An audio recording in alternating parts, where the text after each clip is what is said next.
Hi, this is Lucy Rempel.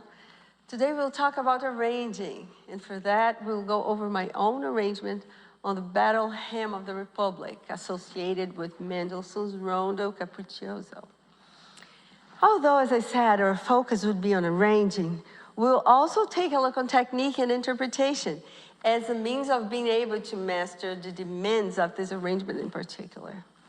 Now, when we think of creating an arrangement that combines both a hymn and a classical masterpiece, it's important that we're very well acquainted with both of them.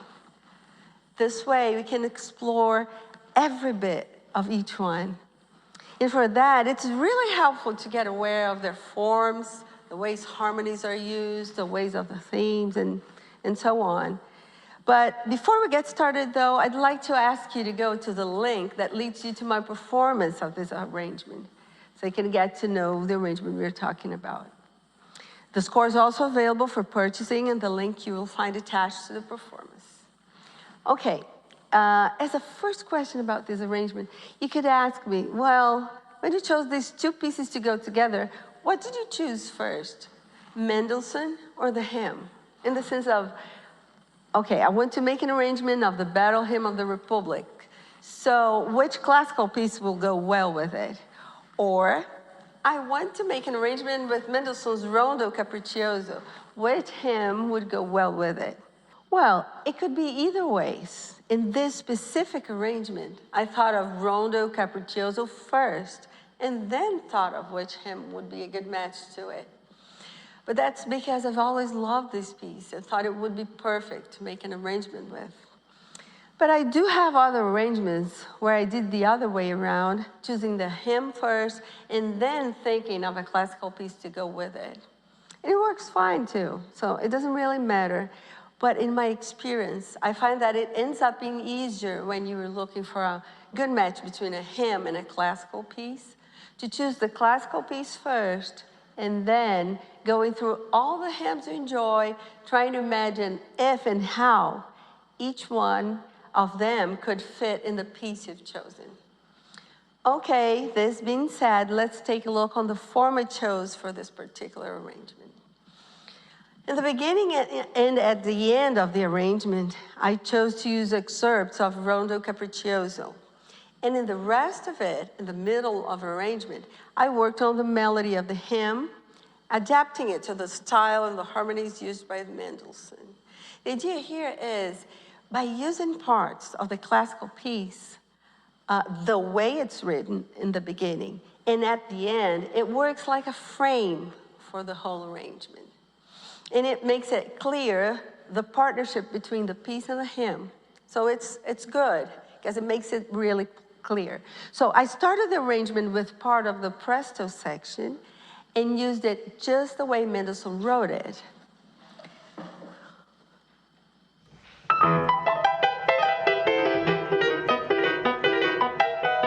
Yeah, and that was the way I did. I used exactly the way Mendelssohn wrote it. And I finished the arrangement with the whole coda section, also exactly the way it's written in the score. Well, actually, I changed a little bit at the end of the coda to make a quick reminder of the hymn's melody, but right away I returned to Mendelssohn's musical text up to the end. Let me play to you part of the coda when I bring back a little part of the hymn.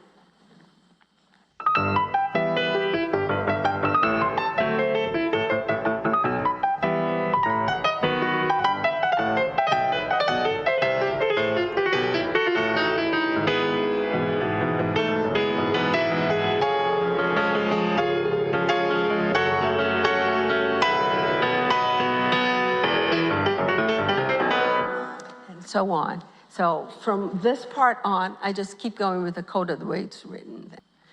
As I said, I've started the arrangement with Mendelssohn's presto section, and it was followed by the Andante section. Now, as you can tell, in Mendelssohn's original piece, this order is inverted. The Andante comes first, and then the presto. Why would I do that inversion of the sections, though?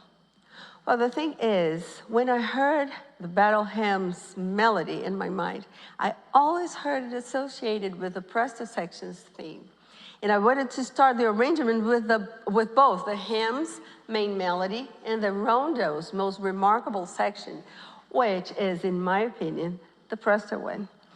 Plus, analyzing the hymn chorus, I found out that, surprisingly enough, the Andante section was a perfect match to it. So I just allowed myself to invert the sections. And I guess you can do this type of thing when you're arranging, right? An important thing to say about the small part of Mendelssohn's presto section that I used in the beginning of the arrangement is that its main mission is to establish the rhythmical and melodical pattern I wanted to use every time I presented the melody of the stanza of the hymn. I did have to change the mode of Mendelssohn's theme to use that pattern with the hymn, though. It was originally in E minor, and I needed an E major for presenting the hymn. So I used the harmonic progression that was going on in Mendelssohn's music to construct a modulation that will lead me to E major. It goes like this.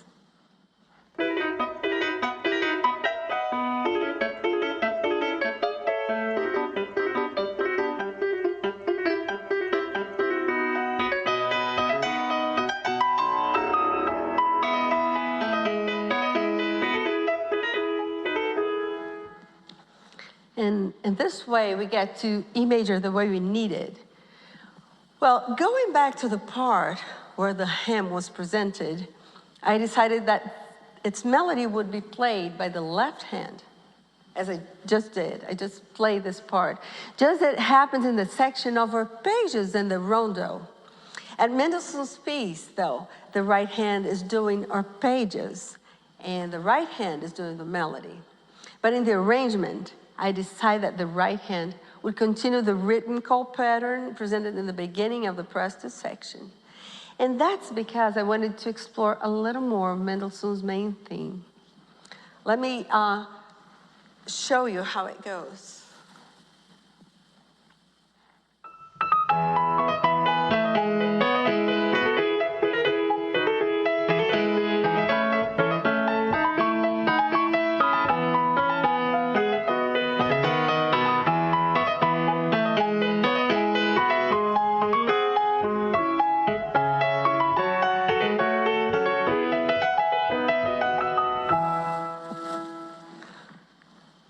In the right hand, I constructed the line that accompanies the hymn melody according to the harmonies I wanted to use with the hymn.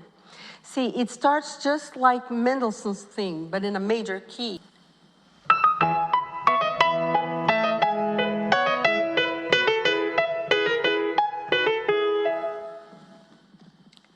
If you listen closer, though, you'll see that I kept the simple harmonization we can find in the hymnals. You can see that the harmony is very simple, like.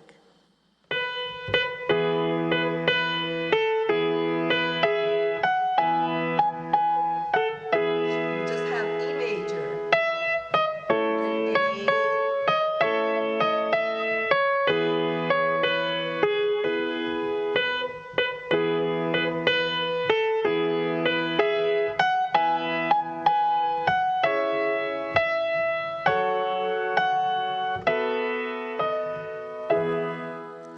And I did use the simple harmony, but it ends up sounding a lot more sophisticated because of the way I'm using Mendelssohn's pattern at the right hand.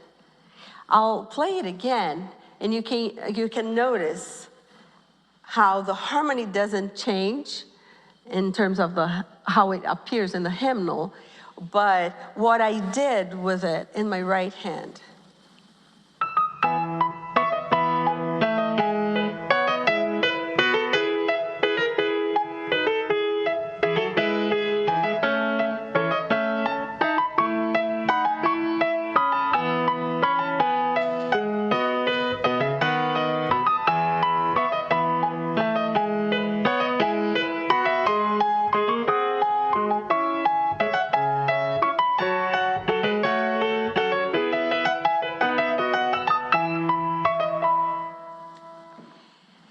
Now, right after presenting the melody of the stanza, I wanted to present the chorus along with Mendelssohn's Andante section.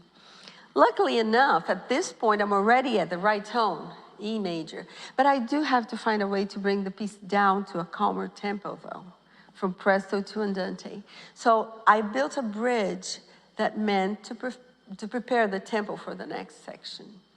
And for that, I kept using the same pattern I've been using in the presto part, but I constructed a descendant progression that brought me both the harmony to the dominant and with a rallentando brought me also right into the Andante tempo. Let me show you that.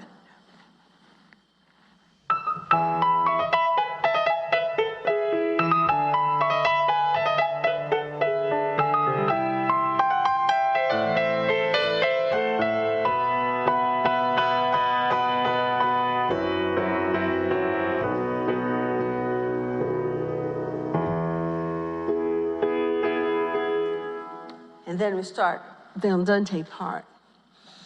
Andante's introduction was presented just like Mendelssohn's Rondo.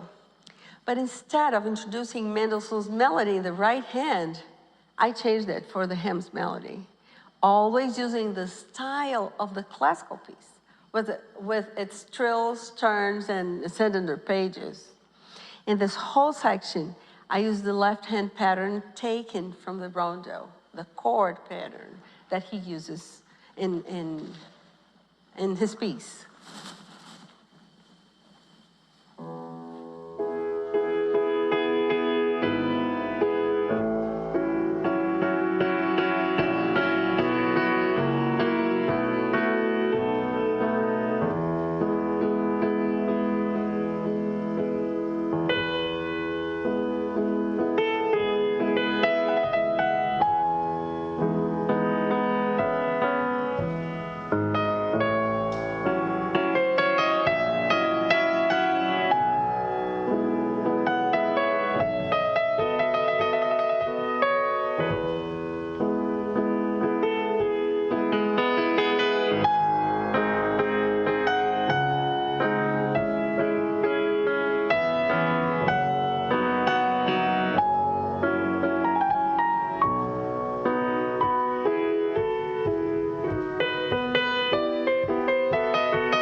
Okay, after the Andante section, I decided to repeat the whole first section, the presto one.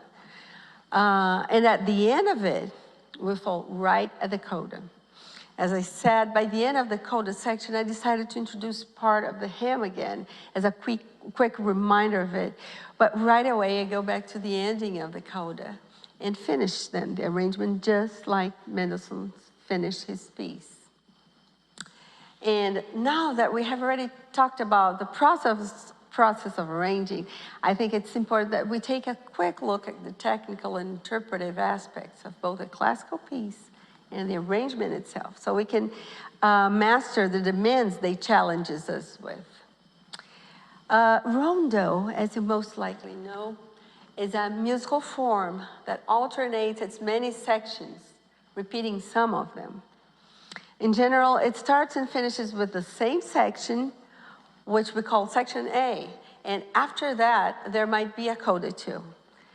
The term Capriccioso doesn't refer to a specific musical form, like Rondo, but to some characteristics like lively, playful, fast, and often virtuosic too.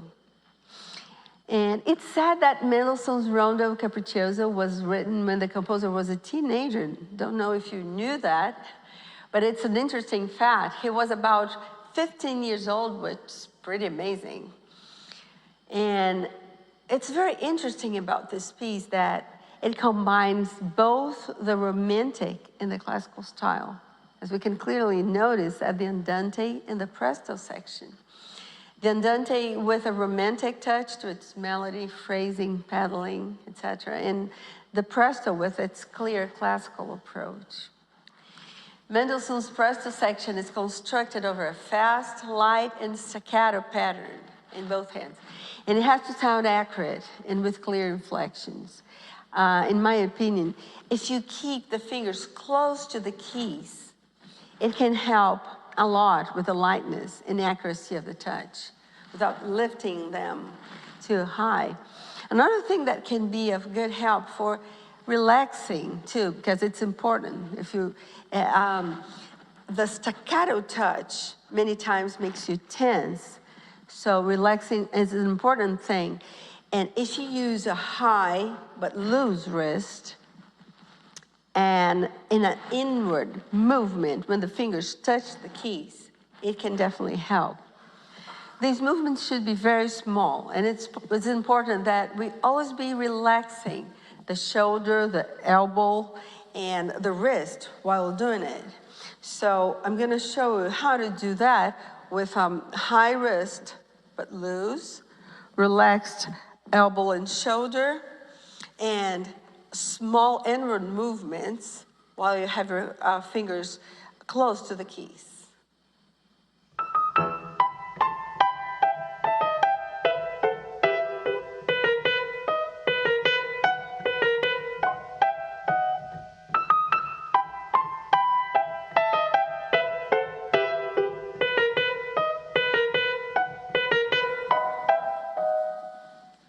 Well, shaping the notes is also very important in a pattern like that. And by shaping, I mean a little crescendo when the notes are going up and a little decrescendo when the notes are going down. Shaping is a clear characteristic of Baroque and classical periods, and it gives sparks to a piece like that. Let's take a look at the section where the melody of the hymn is presented in the left hand. In the right hand, you can shape the notes like this.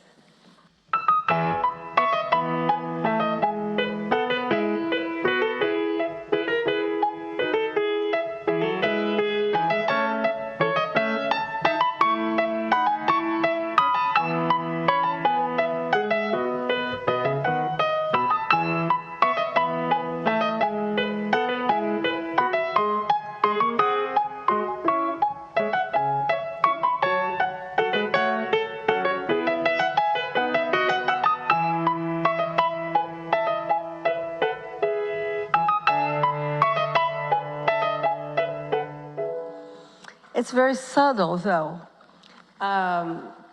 It couldn't be too much. I a little overdid it here so you could notice, and I hope you did. But in general, it's just a little bit. It's very subtle.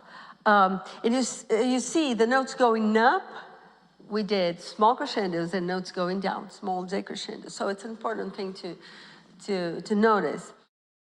In this whole section where we have Mendelssohn's rhythmical pattern in the right hand, I like to think of it as a flute duet.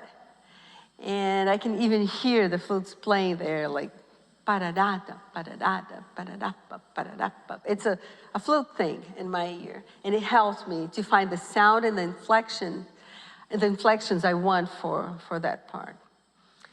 Now, in the Andante section, where the hymn melody is presented in the right hand on top of the chord pattern of the left hand, you can find it very hard to keep all the notes of the chords synchronized. Something that can help in this sense is to think that each note of a chord must be played at the same speed. See, the fingers have different sizes, and naturally, when you approach the keys to play a chord, the longer ones would probably get there first. And then, this is what makes a chord sound uneven. But if you focus on playing all of them at the same speed, you will end up finding that you can organize them in a way that they all get to the keyboard at the same time. So when you have this chord as an example, so it's easy that it goes like, but if you think of them like playing at the same speed,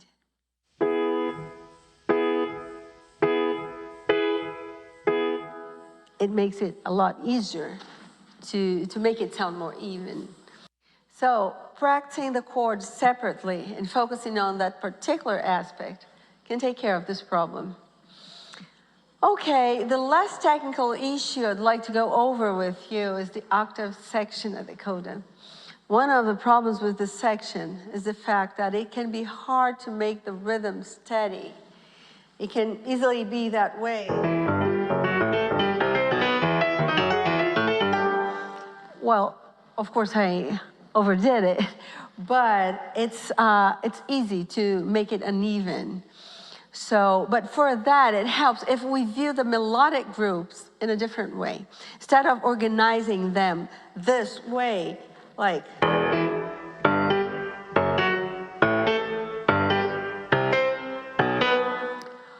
we can think of them from the right to the left instead of left to right.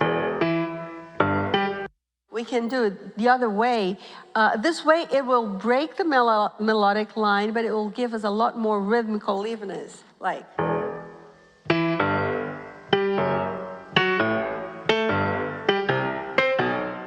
And as you make it faster, it really helps.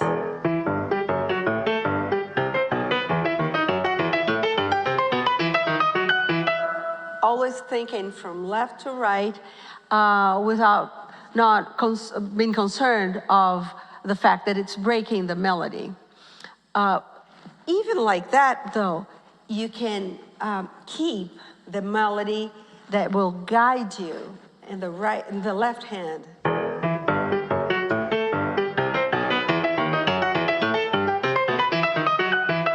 So you have to practice very slowly to be able to think this way, but still not lose the guidance of your left hand in the melody. Another problem with this section is the accuracy. It's very easy to, every once in a while, accidentally hit wrong notes here and there, but it's just because it's fast and because it's octaves. But there are a few ways that can help with accuracy in this section too. First, I suggest you to practice separate hands, playing only with your pinky with the right hand and your thumb in the left hand, like this. Well, I said first separately though, so it'd be.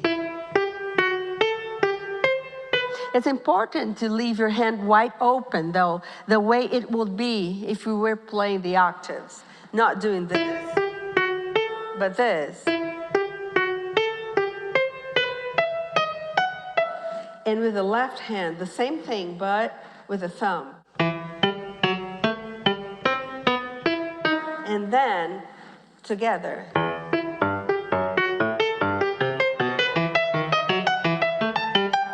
And then the other way around. So it really works. So I'll say too that also in this section, you should keep a high but loose wrist, just the way we did in Mendelssohn's rhythmical pattern on the first section of the arrangement. It's not always that I use a high wrist, but it seems like in a section where you have fast octaves in a forte dynamics, as well as in a section where you have fast and light staccatos, for both demands, the high and loose wrist works very well. My suggestion of practicing this sense then would be playing the octaves starting from the keys down and pressing the keys with a tiny forward movement, just like the way we did in the first section, like this. Tiny movement. Just a bit. High but loose wrist. And always relaxing elbow and shoulder.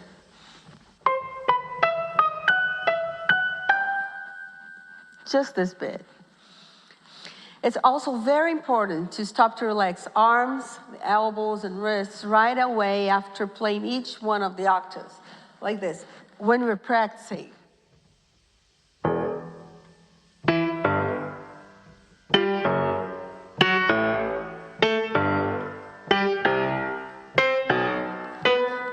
playing it slow, take time to relax right after you play the octave. So when you do it fast, it will come naturally. I'm relaxing right after each one. But it has to be practiced in slow mode. In regards to pedaling in this section, I think pedaling every single 16th note makes it sound very clean, like this.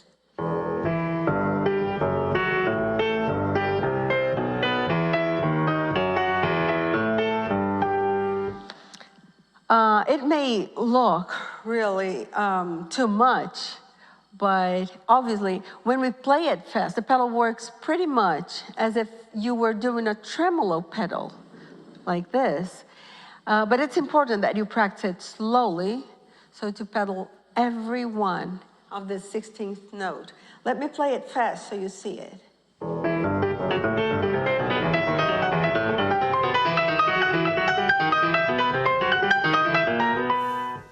Well, I did hope you found these tips useful. There would be a lot more to be explored and said about both Mendelssohn's piece and the arrangement itself, but for now, I think you have enough to be able to get started on the art of arranging a hymn using a classical piece, and also to be able to master the main technical and interpretive demands of this particular arrangement.